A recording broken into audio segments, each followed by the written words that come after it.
Hello dear students, welcome to my channels. Okay, आज मैं आपको बेसिकली क्लास 10th का नेशनलिज्म इन इंडिया हिस्ट्री का टॉपिक्स पढ़ाने जा रहा हूँ। हिस्ट्री में बेसिकली एक बहुत ही ख़ास टॉपिक है, ये है नेशनलिज्म इन इंडिया।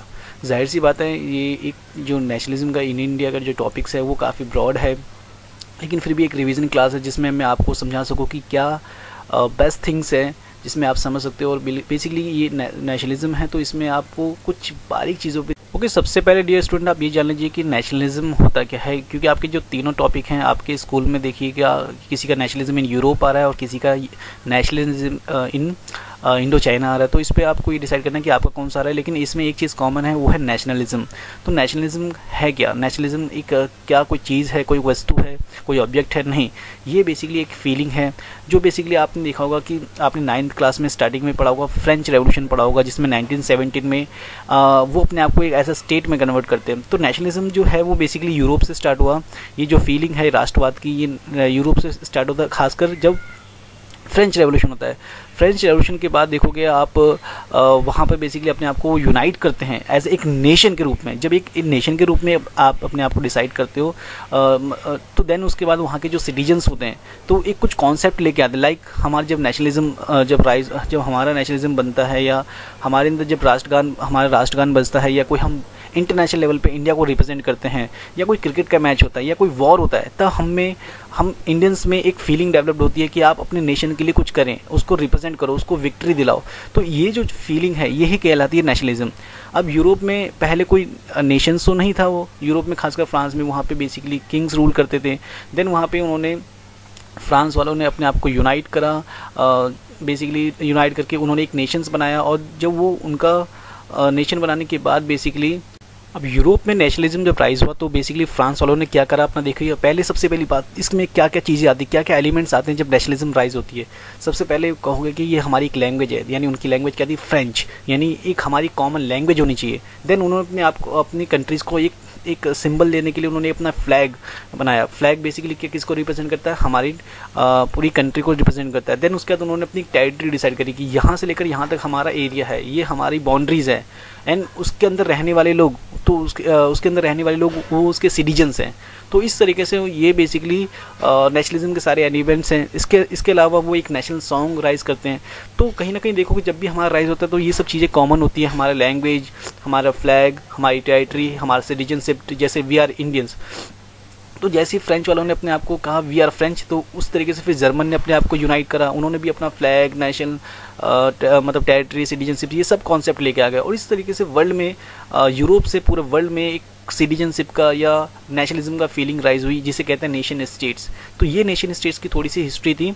अब देखो कि हर कोई अपने आप को कहता है Indians, Pakistani, French, German, Japanese. तो ये बेसिकली क्या है? यही आपकी एक नेशनलिज्म है कि आप अपनी कंट्री को रिप्रेजेंट करते हो, अपनी कंट्री के लिए आप कुछ भी करते हो पॉजिटिवली, तो दैट इज़ कॉल्ड नेशनलिज्म।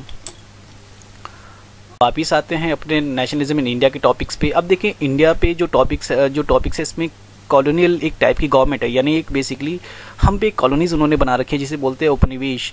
यानी हमें अपनी कॉलोनीज़ बना रखी है किसने? ब्रिटिशर्स ने। वैसे आए तो सारे यूरोपियंस थे, लेकिन बेसिकली खासकर सबसे लार्ज टेरिटरी पे इंडिया की जो किसने रूल करा है वो ब्रिटिशर्स ने।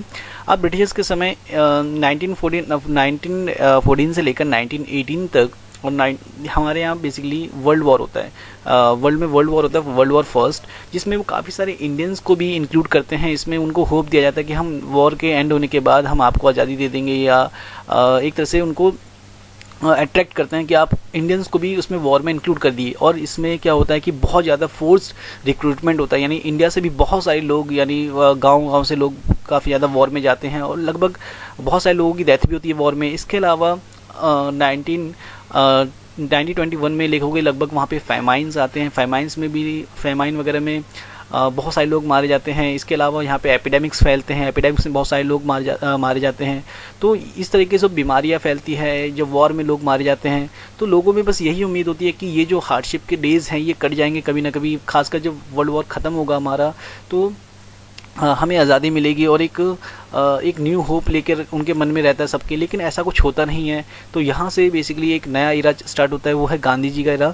तो मैं उसके बारे में आपको बताने जा रहा हूँ। ओके फ्रेंड्स, अब आपका ये स्टार्ट होता है the idea of Satyagraha. Satyagraha basically जानने से पहले आपको पूरा का पूरा इस फेज़ में आपको गांधी जी के बारे में जानना चाहिए। पूरे गांधी के बारे में ही इसमें दे रखा है, क्योंकि गांधी जी के तीनों मूवमेंट है, non corporation movement, civil disobedience movement और क्विट इंडिया मूवमेंट, जिसे हिंदी में असहयोग आंदोलन, सविनय अवज्ञा आंदोलन और भारत छोड़ो आंदोलन कहते हैं। तो पहले गांधी जी को पहले आप समझ लीजिए कि गांधी जी ने एक तरह से सत्याग्रह मूवमेंट क्यों स्टार्ट करा।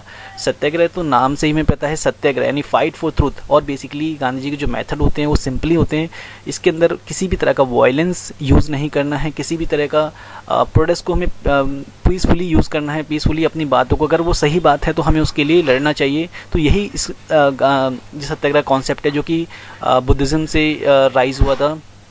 अब इसमें देखिए जो आइडिया है सत्याग्रह का, इसमें बेसिकली गांधी जो है वो 1915 में रिटर्न होते हैं।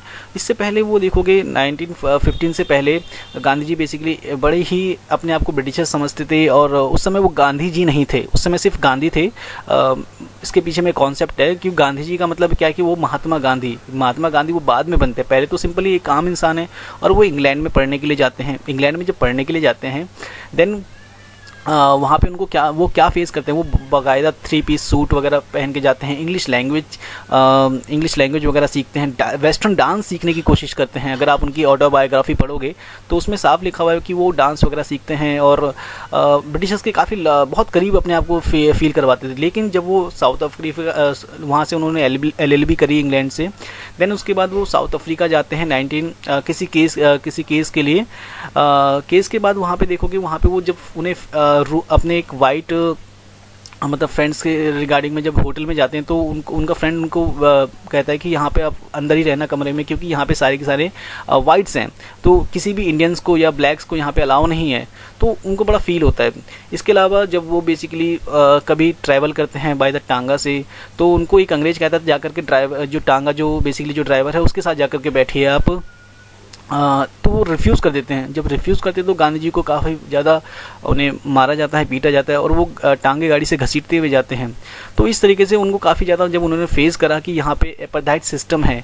इसके अलावा एक और इंसिडेंट है, वो है उनका ट्रेन वाला। जब वो प्रिटोरिया स्टेशन से मतलब जाते हैं तो वहाँ पे उनको फर्स्ट क्लास की ट्रेन की टिकट थी, देन उनको वहाँ से किक मार के या बेसिकली उतार दिया जाता है जब उनको। तो यहाँ से उनके अंदर एक नेशनलिज्म फील होती है, एक नेशनलिज्म राइज होता है कि ये जो ब्रिटिशर्स हैं ये बेसिकली कैसे एक रेशियल डिस्क्रिमिनेशन कर रहे हैं। और वो वहाँ पे फिर अफ्रीकन जो कम्युनिटी थे, इसके अलावा जो इंडियन कम्युनिटी थे जो काफ़ी ज़्यादा इंडेंजर्स लेबर के रिगार्डिंग में गए थे, तो उनको वो यूनाइट करते हैं और सत्याग्रह करते हैं। देन सत्याग्रह के सक्सेसफुल होने के बाद वो इंडिया रिटर्न करते हैं। इंडिया आते हैं 1915 में। गांधी जब 1915 में आते हैं इंडिया, तो ऑलरेडी वो काफ़ी फेमस हो चुके थे सत्याग्रह के रिगार्डिंग में साउथ अफ्रीका में, क्योंकि उन्होंने जो ब्लैक्स थे उनको यूनाइट करता, इंडियंस थे उनको यूनाइट करता। तो गांधी जी के बारे में काफ़ी अखबार वगैरह में चर्चाएं होती थी और काफ़ी ज़्यादा इंडिया में भी उनका काफ़ी प्रेज़ करा जाता था। देन उसके बाद जब वो इंडिया में मूव करते हैं तो इंडिया में पहले स्टार्टिंग में 2 ईयर्स जो है वो घूमते हैं। बेसिकली जो फर्स्ट जो सत्याग्रह हमारा 1917 में, लेकिन बुक्स में यहाँ पे आपके 1916 लिखा गया है, तो आप 1916 ही लिखोगे। तो 2 साल तक लगभग या 1 साल तक वो घूमते हैं। देन उसके बाद उन्होंने चंपारण से बेसिकली उनको बुलाया जाता है कि जैसे कि आप यहाँ पे देखिए कि इंडिगो जो कल्टीवेशन होता है, इंडिगो कल्टीवेशन वहाँ पे ब्रिटिशर्स जो वहाँ के जो फार्मर्स थे उनको फोर्सफुली करवाते हैं। तो ये जो फोर्सफुली जो करवाते थे, कहीं ना कहीं ये जो इंडियन फार्मर्स थे उनको ग्रेन्स, व्हीट एंड राइस वगैरह ग्रो करना था, लेकिन ब्रिटिशर्स फोर्सफुली उनसे इंडिगो कल्टीवेट कराते हैं अपने कॉटन मिल के रिगार्डिंग में, कॉटन जो इंग्लैंड में थी। तो यहाँ पे फ़ायदा किसको होता था? ब्रिटिशर्स को होता था। तो गांधी जी को ये बात काफ़ी ज़्यादा ख़राब लगी और उन्होंने इस चीज़ की ऑपरेसिव सिस्टम या प्लांटेशन सिस्टम के रिगार्डिंग में उन्होंने स्ट्रगल स्टार्ट कर दिया, सत्याग्रह स्टार्ट कर दिया। और फाइनली पीजेंट ने भी उनका सपोर्ट करा और ये काफ़ी जो सत्याग्रह मूवमेंट चलता है। इसके बाद ब्रिटिशर्स को इसके आगे झुकना पड़ता है और इस चीज़ को जो पहला जो सत्याग्रह था उनका चंपारण का, वो काफ़ी सक्सेसफुल होता है। देन उसके बाद 1917 में ही दूसरा जो सत्याग्रह था वो था खेड़ा डिस्ट्रिक्ट में, गुजरात में। यहाँ पर बेसिकली प्लेग के रिगार्डिंग में काफ़ी ज़्यादा जो लोगों की जो क्रॉप्स थी वो फेल हो गई थी। क्रॉप्स फेल होने के बाद वो टैक्स कहाँ से देंगे, तो इसके रिगार्डिंग में उन्होंने कहा कि ये तो गलत है, उनकी जो किसानों की जो बेसिकली जो क्रॉप्स है वो फेलियर है, तो वो कहाँ से देंगे, तो इसके रिगार्डिंग में उन्होंने सत्याग्रह कर दिया और ये सत्याग्रह भी उनका सक्सेसफुल हुआ। देन जो थर्ड था वो अहमदाबाद 1918 में हुआ था, जहाँ पर बेसिकली जो मिल वर्कर्स थे, कॉटन मिल वर्कर्स थे, उन्होंने अपने कुछ वेजेस के रिगार्डिंग में, बोनस के रिगार्डिंग में सत्याग्रह करा था और ये तीनों ये भी सक्सेसफुल हो गया था। तो स्टार्टिंग के जो गांधी जी के जो तीनों जो सत्याग्रह थे, चंपारण, खेड़ा और अहमदाबाद, ये तीनों के तीनों उनके सत्याग्रह सक्सेसफुल हुए थे या सफल हुए थे। इसके बाद उनमें काफ़ी ज़्यादा एक पॉजिटिव एनर्जी आती है और इसको वो पूरे इंडिया लेवल पे और ज़्यादा राइज करते हैं। तो ये जो है अगला जो टॉपिक है वो है नेशनलिज्म में जो है आपका टॉपिक रॉलेट एक्ट। अभी रॉलेट एक्ट क्या था, इसको ध्यान से सुनिएगा आप। ये जो रॉलेट एक्ट है बेसिकली गवर्नमेंट ने 1919 में इसे लेजिस्लेटिव असेंबली ने पास करा था या लेजिस्लेटिव काउंसिल ने पास करा था।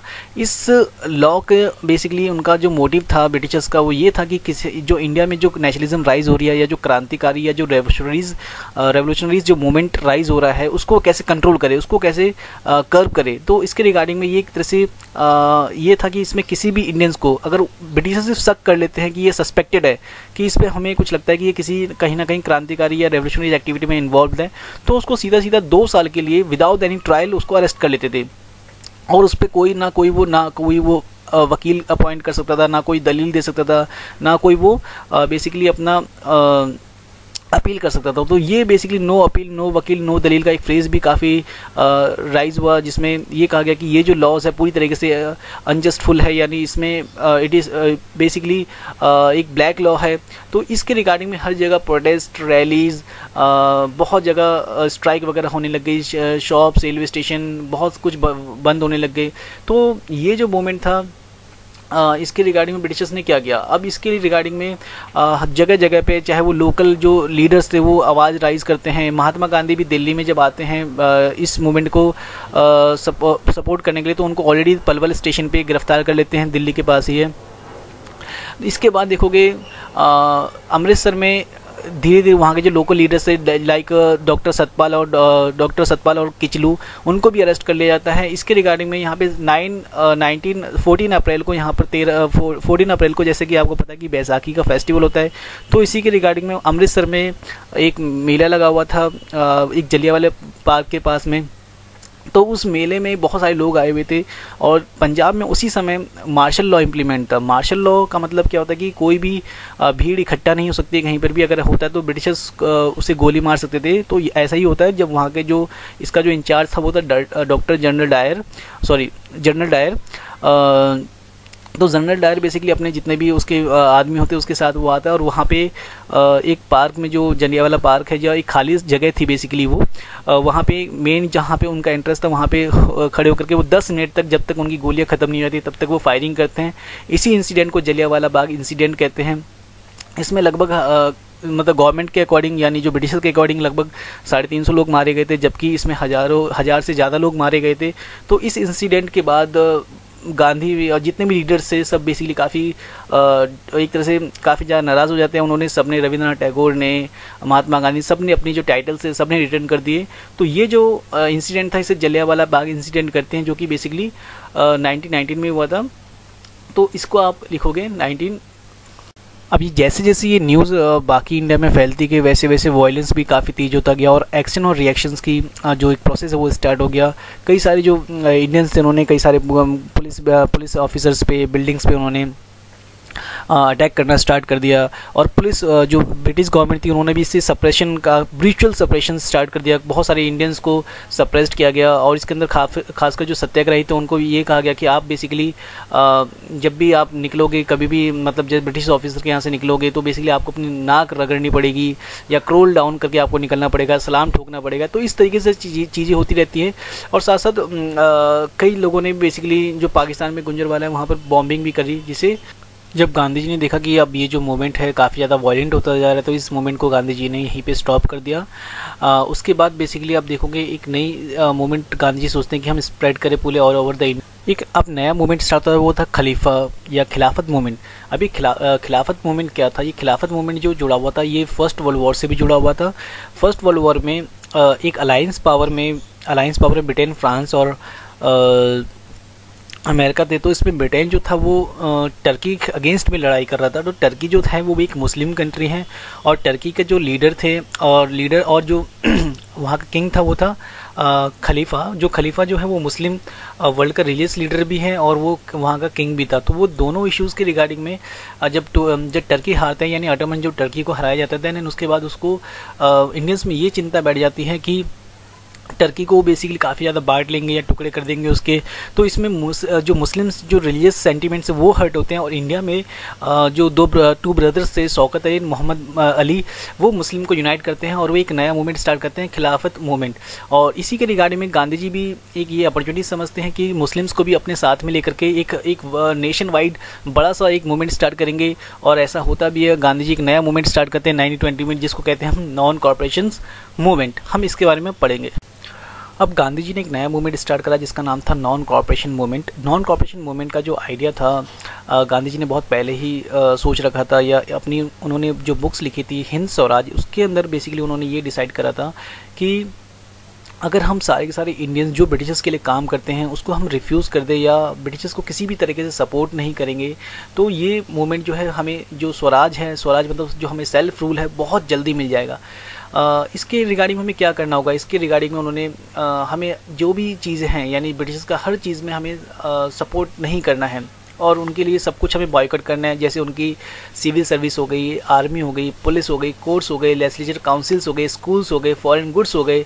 और अगर हम ये सब चीज़ें करेंगे तो जाहिर सी बात है हमें बहुत जल्द हमें स्वराज मिल जाएगा।